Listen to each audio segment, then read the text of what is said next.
Hello everyone and welcome back. Welcome to the last session of today in the Agile stage.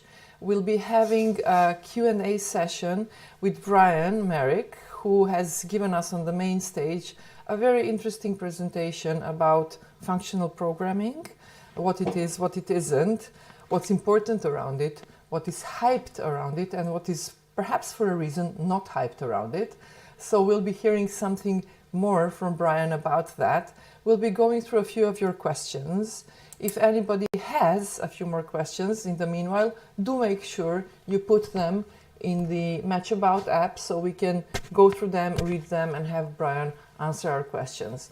And before we start all that, Brian, I think there was a slide that you didn't manage to show in the previous session that had to do with a few book recommendations. Could you please elaborate? So,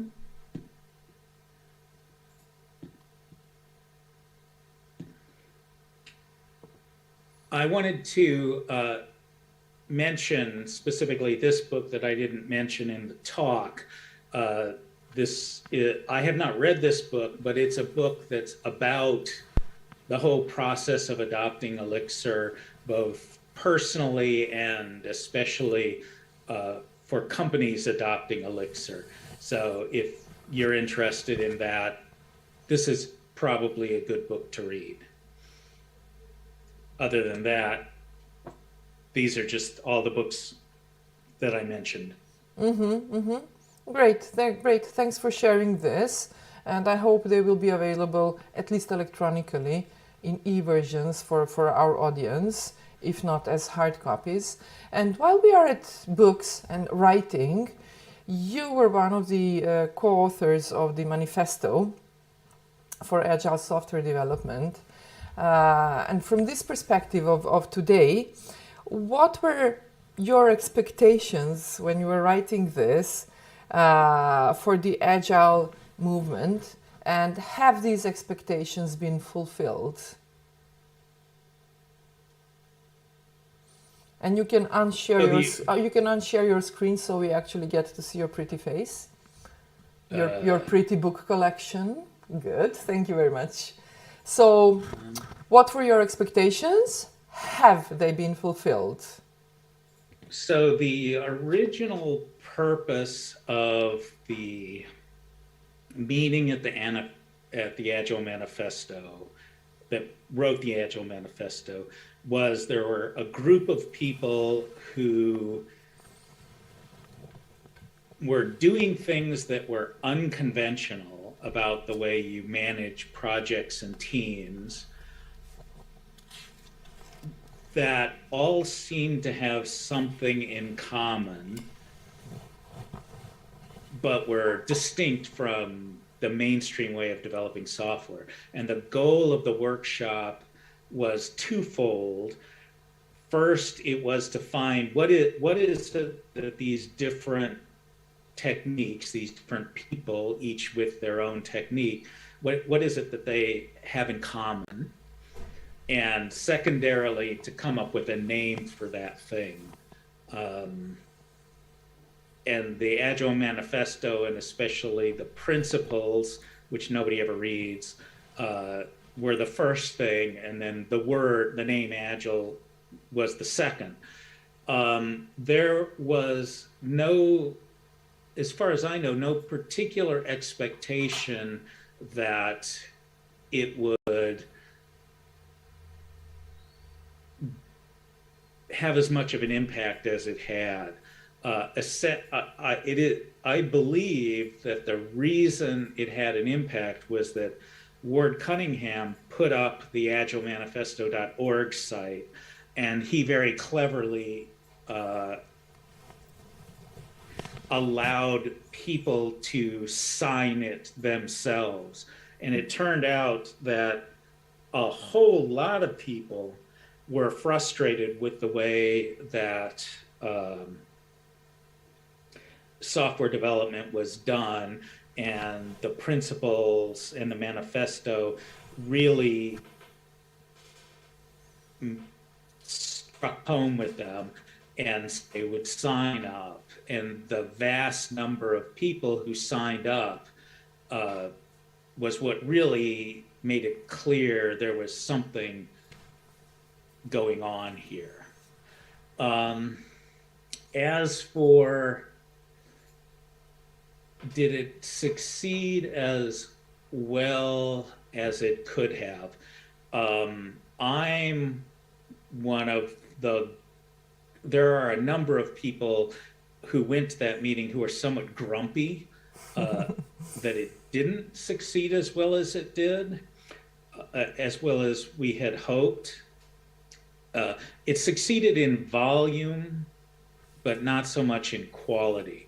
And here's what I mean by that. I remember around 2001, not long after it was written, I visited a Scrum team at a company in Denver in the US, and the product owner on that team said to me, this is great. It's a whole lot of work. It's more work than I've ever done before as a product planner, but this is wonderful. I love it. I don't see why anyone would develop software any other way. About, I don't know, 10, 12, 13 years later, I was one of an army of consultants who were rolling out Scrum throughout the organization, that being a medium-sized bank. And one of the programmers said to me, at least my job doesn't suck as much as it used to. And it was actually the distinction between this is the greatest thing ever and my job doesn't suck as much as it used to that made me decide I need to get out of consulting and back into programming. So the two complaints people like me have is one that Scrum especially has turned into another command and control management driven process that only differs from waterfall process in that you have a bunch of little waterfalls instead of one big waterfall. And the idea of doing really good work and having joy while you're working has sort of gotten lost. The other thing that we complain a lot about is that, as Pete McBreen said around that time, around 2001, the Agile methodologies were methodologies created by people who liked to program, which is true, with really,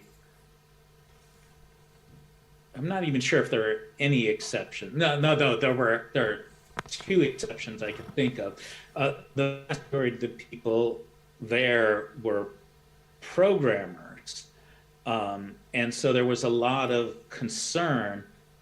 These people cared a lot about techniques like test-driven design, pair programming, continuous integration, code, no code ownership, things like that.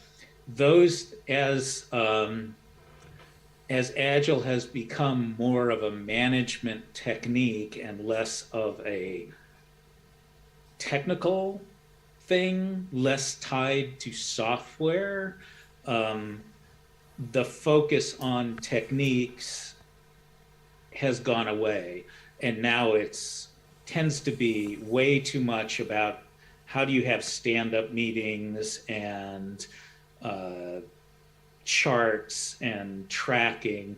And as somebody who didn't want to be quoted said to me once, sooner or later, when you get right down to it, somebody has to actually write some damn software. And too much Agile leaves out the writing the damn software part. So I think you'll find a lot of us old timers like me tend to favor extreme programming over Scrum because Scrum leaves out writing the damn software. Fully understand. But to go back to the few points that you mentioned, my understanding was that there were not really too many expectations 20 years ago when the manifesto was being written. So in that respect, at least all of the expectations were met, if not exceeded. I don't know if we could look at it Yes. that way. Yeah. If you expect nothing. Yeah, perhaps it's a play of words. But anyways, one thing that struck me now a little bit, and do let me know if there is a point in going there.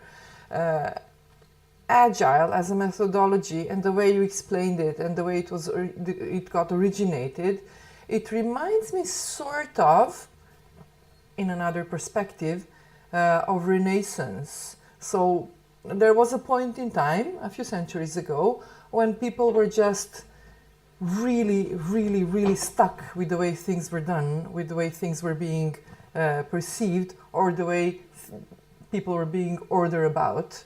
So do you think we could draw a parallel between Agile and Renaissance on different levels, obviously, but still? And do you think there is still hope for overcoming these, complaints, let's put it that way, that you identified?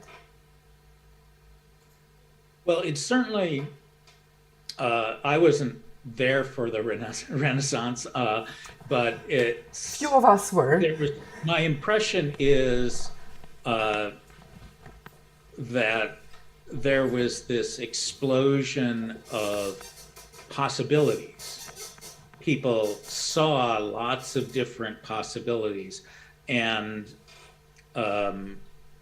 in the Renaissance, I think there was a real explosion in art with the development of perspective.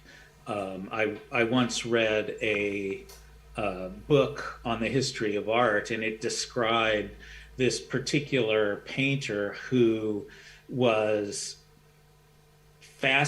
so fascinated by perspective that he would spend all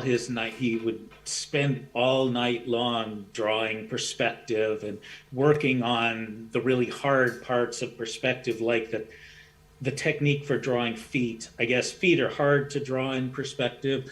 And he'd work all night, and his wife got mad at him because he was always up in the workshop working, because there was so much possibility. And when I read that, that reminded me of programmers, learning a new programming language. All of a sudden, boom, there's all this stuff you can do.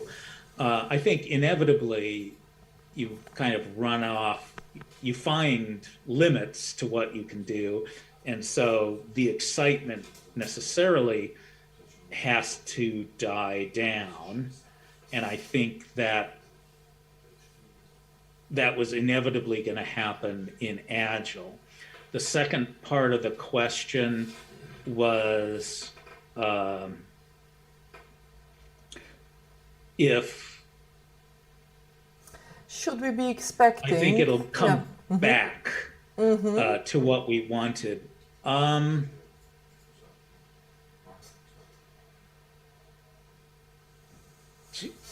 Possibly.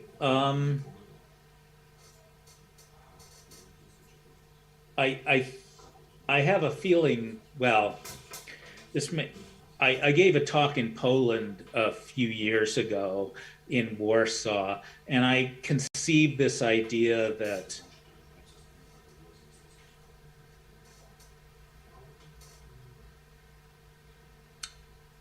let me back up for a second. One of the things about Agile is it was developed by people who were doing what at the time were low status boring applications, business applications. Like I graduated with a degree in computer science, and for people of my generation, if you ever actually used a database, that meant you were a failure.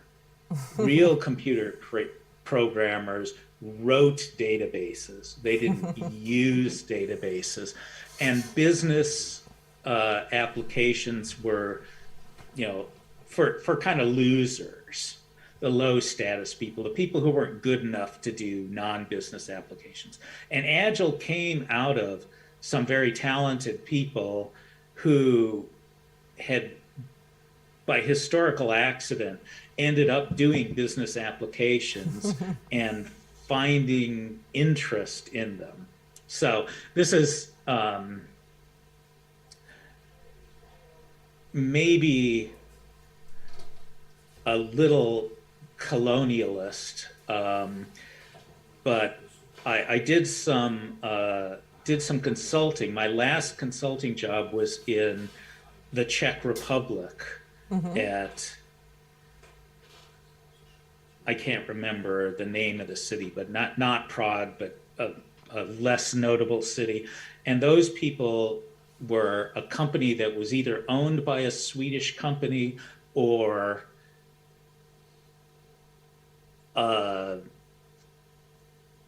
contracted by a Swedish company. And they got all the crummy work because they were cheaper than Swedish programmers. So they got the crummy work. And what occurred to me when I've talked in places like Poland or Brazil once, it occurred to me that a lot of these places are the places where the next invention of something like Agile will come from. So it's I don't know if Serbia is the place where Western European countries outsource work to Serbia because you're cheaper, but I think if you have the same grumpy sort of low status feeling that the people in the Czech Republic had, that's maybe that's a sign that the good new stuff will come from Eastern Europe or Latin America, because I think in the last 20 years, a lot of the good work, both in programming languages and in other places, they're not coming from Western Europe. They're not coming from America. Elm was written by a Czech. Elixir was written by somebody from Brazil. People in the U.S. and Western Europe are kind of fat and lazy, and all we do is find better ways to point advertising at people. So I guess I'm not a very inspiring speaker, but actually this was Brian, this was very, very inspiring, and I think it's a very valid insight and perspective. And yes, you're right, since a lot of the audience does come from Serbia and from other countries in Southeast Europe and in Central and East Europe. I think a lot of people were able perhaps to identify themselves with what you were saying, with the Czech team that you worked with. And perhaps we can even interpret this as, guys, there is room for us to grow. There is room for us to do some really amazing stuff. And, whatever is happening or was happening in the West, what got them there will not get them here, will not get them further. So perhaps it's time now for the, outsider, for underdogs to take a stronger, to put their foot in the door and make some really amazing things happen. So I think that's a very valid insight and very inspirational, Brian. Thank you. It's something like, go ahead. No, first you. I've been reading about the history of post-World War II Europe. And one of the interesting things is if you go to Europe or Japan from the US looks kind of crummy and run down because we got a lot of stuff first. We had the first big telephone network, for example. And our stuff didn't get bombed into oblivion in World War II. Yes. And so people in Western Europe, people in Japan got to start fresh. And we in the US are still stuck with, 100-year-old telephone network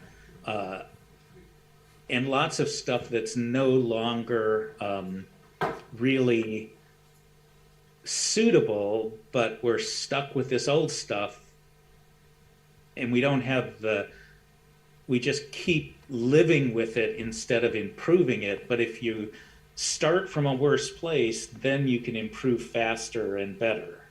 Mm-hmm. I understand your point and makes sense. Something that you mentioned that I would like to go back to.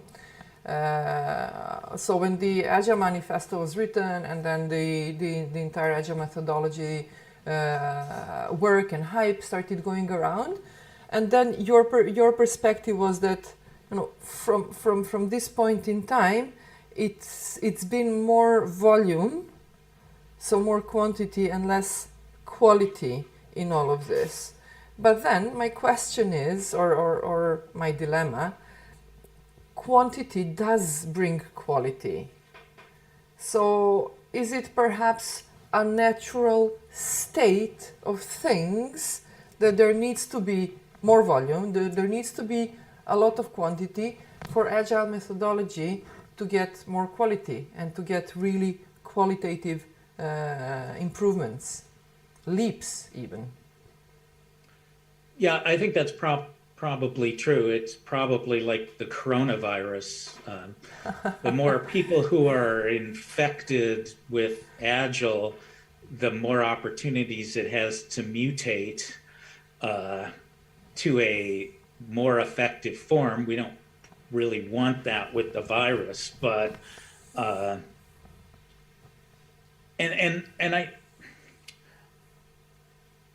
one good thing is now that Agile is respectable, you can find places that are doing it right. Mm-hmm. It's easier to start a team that's doing it right. It's easier to find a team to join that's doing it right. So I think the opportunity is to work in a rewarding way. I think a lot of us were inspired by the desire to make work satisfying. I think there's a lot more opportunity for people to find satisfying work than it used to be. So there's more good places available now and also more not so good places. Mm-hmm. I understand. It's a process after all, isn't it? Yeah. So we have a question that I would like to ask you. It's less philosophical than our discussion so far. Una is asking, how do you look at the programming language and decide that this is the functional language, the functional programming language? How do you figure that out? You mean the one that you want to use? Mm-hmm. Well, what I would do is I would look at the 6 languages that I gave you. There are others, of course. I think those are the most obvious choices. Like if you picked one of those languages, you wouldn't later go, oh, that was a horrible choice for the first language. Why didn't I do something completely different?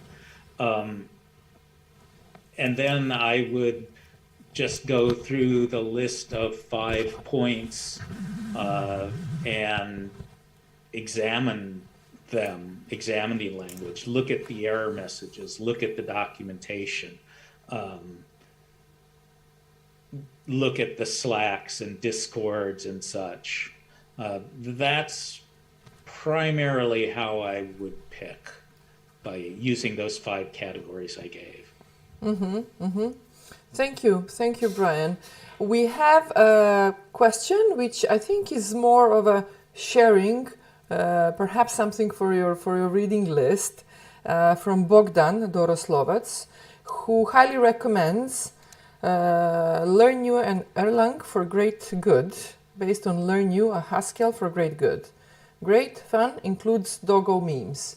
Does it tell you anything? Because honestly, it does not tell me a lot. And I'm sorry, Bogdan. If you would like to elaborate, Bogdan, please do. And Brian, please do elaborate yourself as well. I have read, there's a book called Learn You a Haskell for Great Good. I have that downstairs. I think I've heard of the Learn You and Erlang for Great Good. I don't know if it's I don't know if it's by the same person. I assume it's in the style. The style for Learn You a Haskell for Great Good is, he has an entertaining style. If you like his brand of humor, which I mostly do, you'll probably like the book. It's definitely going to be an easier read than the Haskell book that I recommended.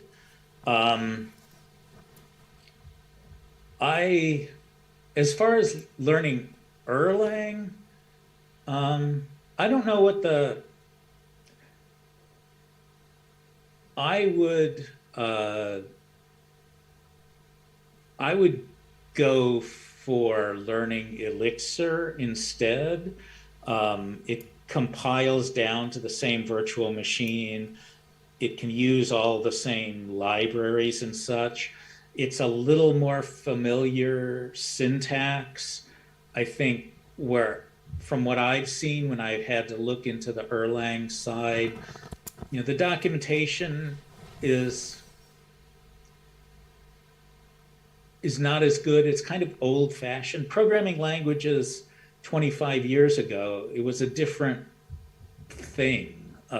People had different standards for documentation and such. And so these older languages are not catching up as quickly as the newer languages are. So I don't know that you'd benefit more from learning. I don't know if you'd get any benefit from learning Erlang over Elixir. You can do all the same things. Like it's got all the same.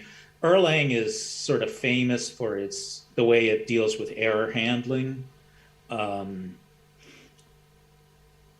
which is very nice. But all of that stuff is equally available via Elixir. I understand. So there's been some progress in the meanwhile, right? And there are better solutions or better languages. But I did understand that you do possess Learn You a Haskell for Great Good, and that you would actually recommend it as an interesting read, right? Or Sure. something with a strong sense of humor. Okay, good. Bogdan, if you would like, who asked the question, if you would like to elaborate further, do write directly to us or to Brian, and we'll try to discuss further and understand your perspective. So Brian, we'll be wrapping up soon.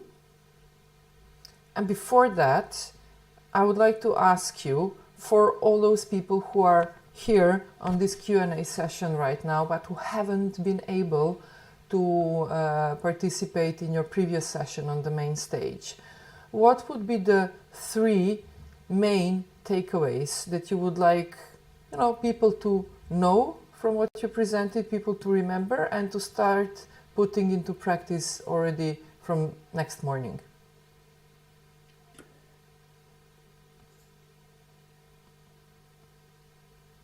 So I'd say the 3 things I would emphasize is, 1, functional programming languages are worth learning and using. I'm perfectly happy having used only functional languages for the past decade or so. However, they are frequently oversold. They're frequently described as having more wonderful effects than they actually have. So don't get caught in assuming magic will happen, your life will be changed. The second thing is to emphasize that it's not just the language that matters, it's everything around the language that matters, which includes all of the tools like package managers, build tools, and so on and so forth, which includes documentation and books and training courses, which includes the people that you'll be interacting with. Even if you're not, even if you're not physically present for with a community, you're going to be asking questions. You're going to be reading things other people write. Languages like, for example, Haskell demand more of you, expect you to know more before you can become really effective. Other languages like Elm or Erlang demand less of you, and so are possibly easier to get involved in. So you need to not get thrilled by the features so much as the whole product. And I don't know that I have a third. That is not a problem. It's absolutely okay. So it's the entire universe that goes around the programming language, the entourage and the tools and the methodologies and everything that we should be aware of, including in our work, to be able to do our work best and actually find joy in it. Did I get it right? Yes. Okay. Thanks, Brian. And I think this would be the end of our session. I really appreciate that we managed to have a discussion about the Czech teams, the Renaissance artists, the functional programming languages, the books that you have in your home, and the books that you put on the recommendation list. So thank you very much for your previous session on the main stage. Thank you very much for sharing your thoughts and insights right now in the Q&A session. And I hope we will be seeing you very soon in this part of Europe. Once we are done with this thing that we do not want to multiply and adapt, unlike the Agile methodology. So thanks again. Have a great afternoon. One thing, I'm feeling guilty that I had the slides on personal adoption and business adoption. So what I'll do is I'll write those up and post them somewhere. And if you look at my Twitter account, which is at Marick, Marick, it was on the top of the book page. I saw it, yeah. or mail me at Marick@exemplar.com, EXAMPLER.com. I'll write those up so that that information is available. That is a great thing to offer. Thank you very much. In fact, what I think we are going to do, we'll be mailing you with the request to do this, and we'll be putting it on the event wall to make sure that all the participants get access to it and that they can make best use of it. Would that work for you? Sure. Okay, that is great. Brian, thank you very much. Thanks again for being here with us at the first regional Scrum gathering in Central and East Europe.